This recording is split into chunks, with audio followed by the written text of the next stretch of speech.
मेडिस्टैंड अपनी बीमारी को समझिए।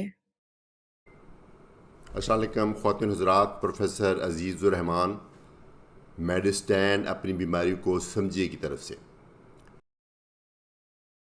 जो टेस्ट हैं, जैसे मैंने अर्ज़ किया कि ब्लड प्रेशर की तशख़ीस तो आम तौर पे चेकअप करने पे हो जाती है, लेकिन जो टेस्ट हैं वो हम तब करवाते हैं जब हमें कुछ मज़ीद शक पड़े। कुछ टेस्ट तो हम सब में कराते हैं, मसलन गुर्दों के जो ब्लड टेस्ट हैं, पेशाब का टेस्ट हैं, गुर्दों का जो अल्ट्रासाउंड है, ये तो हम सब में कराते हैं।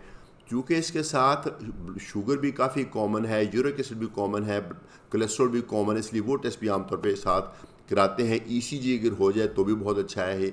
एक है टेस्ट एकोकार्डियोग्राफी, वो हो जाए तो बहुत ही आला है। तो ये सारे टेस्ट अगर आपके जब फर्स्ट टाइम तशख़ीस होती है 1-2 महीने में हो जाए तो बहुत अच्छा है। इससे ये पता चल जाएगा कि आपका ब्लड प्रेशर किस स्टेज पे है। आइडली आपका ब्लड प्रेशर अगर ज़्यादा है, बाकी तमाम टेस्ट सही हैं, तो इसका मतलब है कि ब्लड प्रेशर ने आपके किसी हिस्से को डैमेज नहीं किया। तो इसलिए बहुत ज़रूरी है टेस्ट करके एक दफ़ा तसल्ली कर ली जाए, और ये एक आपकी बेसलाइन बन जाएगी। फिर आप पीरियोडिकली ये टेस्ट दोबारा कराएंगे तो पता चलता रहेगा कि आपका ब्लड प्रेशर कंट्रोल में है और इसको किसी तरह का डैमेज नहीं किया। बहुत शुक्रिया के साथ इजाज़त चाहूँगा। अज़ीज़ुर-रहमान फ्रॉम मेडिस्टैंड, अंडरस्टैंडिंग मेडिसिन। अपनी बीमारी को समझिए।